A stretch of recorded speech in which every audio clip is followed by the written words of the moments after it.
Hello, welcome to the Shaman Energy card readings for January 2025, and just clearing the energetic air for this month of new readings.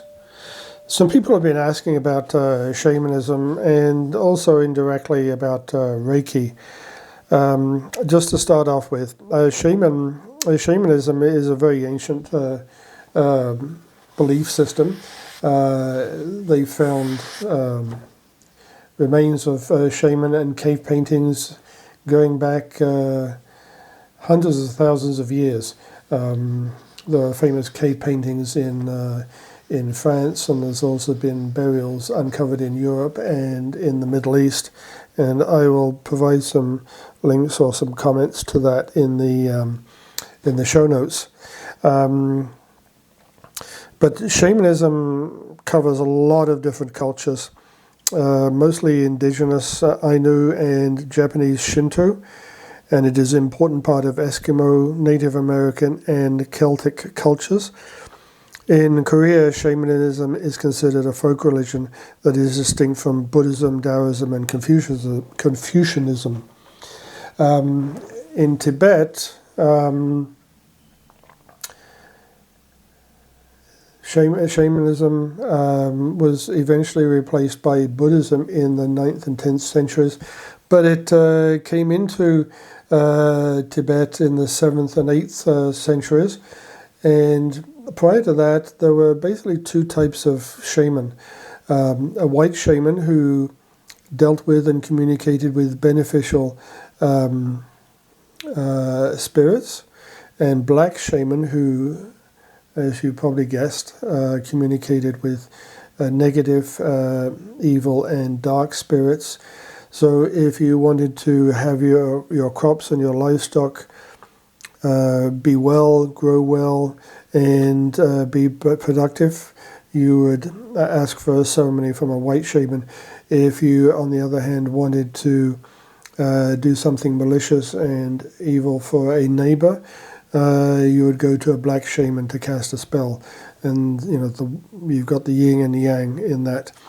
When Buddhism came into Tibet in the 7th and 8th centuries and eventually became the dominant religion in the 9th and 10th centuries, the Buddhists, as you probably recognize, have saffron robes, and from those saffron robes came yellow shaman. When the Buddhists came into Tibet, they brought reading, writing, study, a monastic lifestyle. They built monasteries and worked with the local population, which brought them into connection with shaman. Shaman who adopted Buddhist teachings as well as continuing to practice shamanism became yellow shaman, and they would use Buddhist terminology, and even wear Buddhist clothing in the as they ministered to their tribes or their villages. Black shaman would not yield to this type of activity or change, and they were persecuted, and that's where we get white, yellow, and black shaman. The reason for bringing this up is that the founder of Reiki, Dr. Usui, studied in Tibet in various monasteries.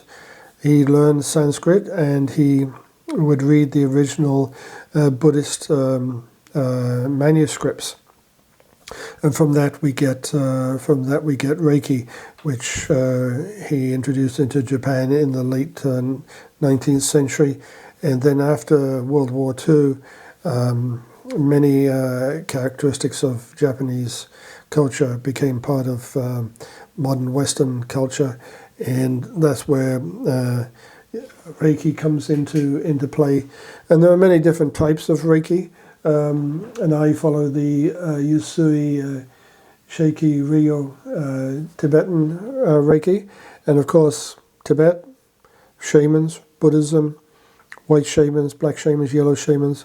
That is where I get my connection, and that is what I'm attuned to, is ultimately a form of Tibetan shamanism.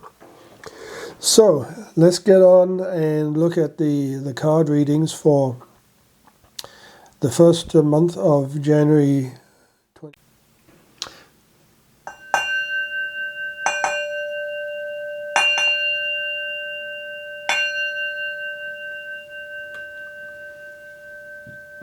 Hello, welcome to the Shaman Energy for the week starting May the 19th, 2025. And yes, I have shuffled the cards, but we're not going to take the top card as we have in the past. We're going to take a card a little bit further down the list, further down the pile. Number 33, Joyful Muse, Inspiration.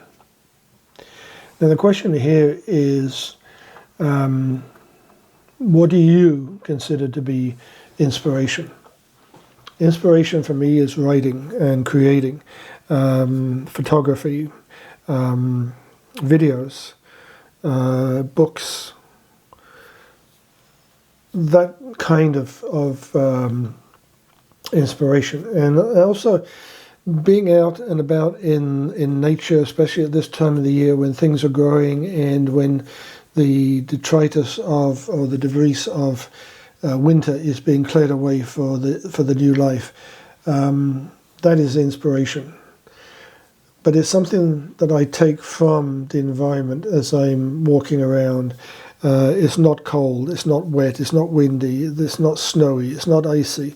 And I can see flowers starting to grow. I can see trees starting to bud. I can see bushes budding as well. There's a very nice Bulgarian tradition where at the beginning of spring, on the first day of spring, you put a small little cloth band on your wrist, and when you see a tree or a bush in flower, the first one that you see in flower, you take that little cloth band off your wrist and put it on the tree as a recognition of seeing the first budding bush of spring after the actual date had happened.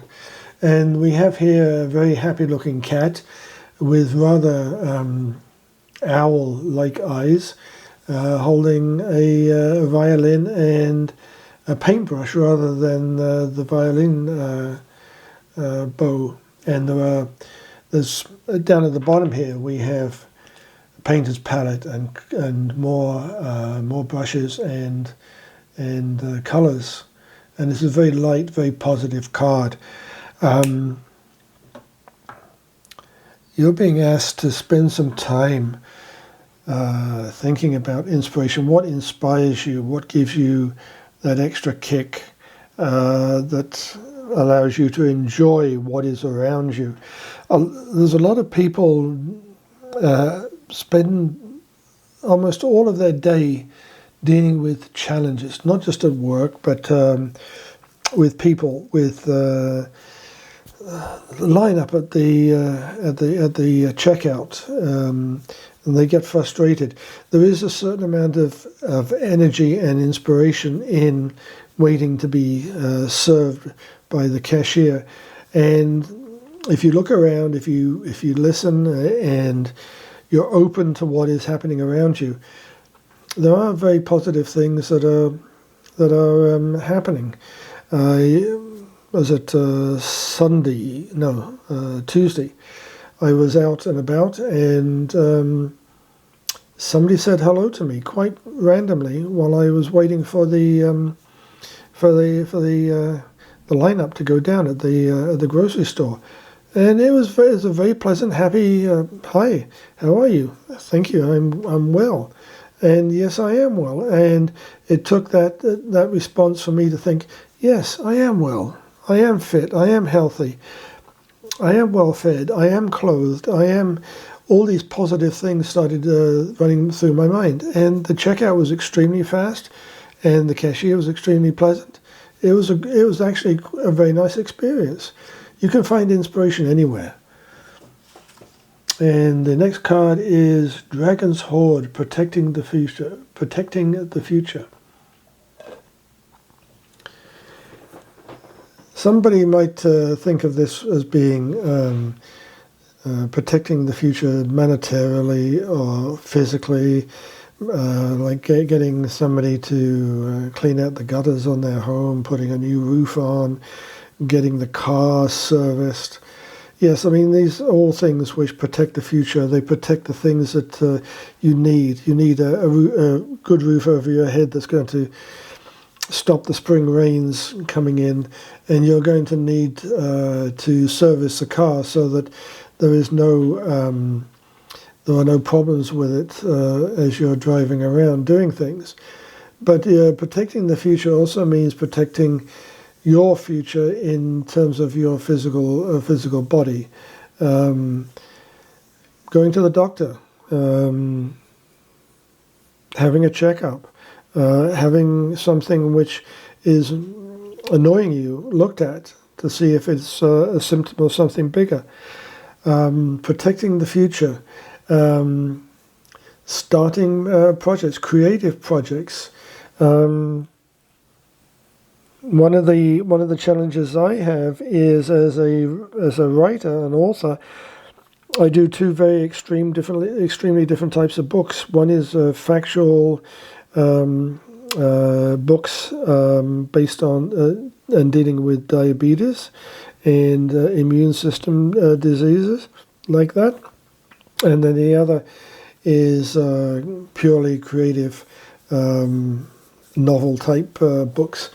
And learning how to write in a way that readers will be happy to have read my book.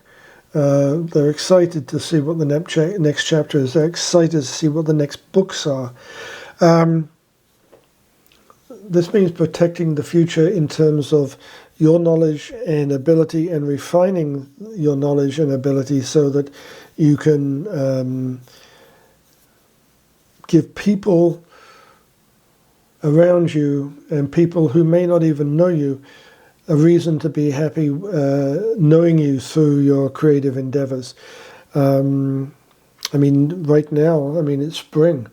Camera clubs arranging trips. When I used to scuba dive, we would already have booked all of our adventures for the year for club members to participate in, and we would be gathering more information about dive sites and wrecks and places to go and what to do when you're there apart from just diving. There's all kinds of things that you can be doing to protect your future. So now is the time to think about that and starting to take action. Have a good day. Bye now. So that's a great card reading for the day. Have a great day. Take care. Bye for now.